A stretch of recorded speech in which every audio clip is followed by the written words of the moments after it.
नारद जी कहते हैं कि भक्ति मैया आपके जो दो बेटे हैं ना, परेशानी इसी बात की है, दो बेटे हैं आपके और दोनों बीमारी अवस्था में हैं, अचेत अवस्था में हैं, तो इनको सुदृढ़ करना है। लेकिन जानते हो मैया ऐसा क्यों है? बोले ये केवल कली का प्रभाव है। ये कलयुग के कारण ही आपके ज्ञान और वैराग्य दोनों अचेत अवस्था में है मैया। क्यों?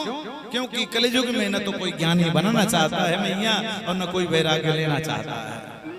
हम सबका तो वैराग्य जानते हैं कैसा होता है। जोर से क्रोध आ जाए घर में, दो चार कपड़ा उठाए, जा रही हूं वृंदावन, आज के बाद फोन कोई भी मत करना।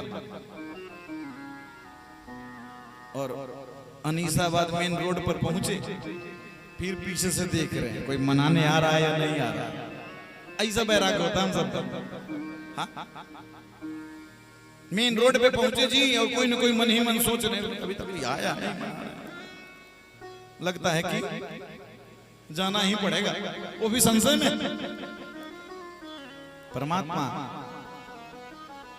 कि जो पार्षद हैं वहां देवर्षि नारद जी कहते हैं कि मैया इस कलयुग में भक्ति सब कोई करना चाहता है, भगत हर कोई बनना चाहता है मैया, चाहे नाटक ही करे लेकिन भक्ति करना चाहता है प्रत्येक जीव, लेकिन न तो कोई ज्ञानी बनना चाहता है न कोई वैराग्य बनना चाहता है। और केवल ये कलयुग के कारण है मैया। प्रश्न करते हैं भक्ति मैया कि हे नारद जी मैंने सुना है, क्या? मैं ये सुनी हूं कि जब राजा परीक्षित को कलयुग मिला था और राजा परीक्षित जब ये बात पता थी कि ये कलयुग में ना कोई ज्ञानी होगा ना कोई वैरागी होना, तो मारना चाहिए था ना।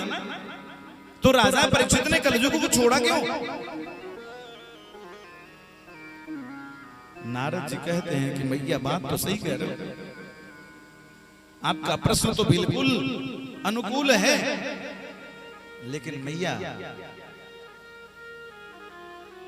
वो जो राजा परीक्षित थे वो बड़े ही सारग्राही थे, इस कलयुग के निचोड़ को समझते थे, क्योंकि वही अंतिम इस भारतवर्ष के राजा हुए, उसके बाद वैसा कोई राजा हुआ ही नहीं। इतने दूरदर्शी थे वो कि वो जानते थे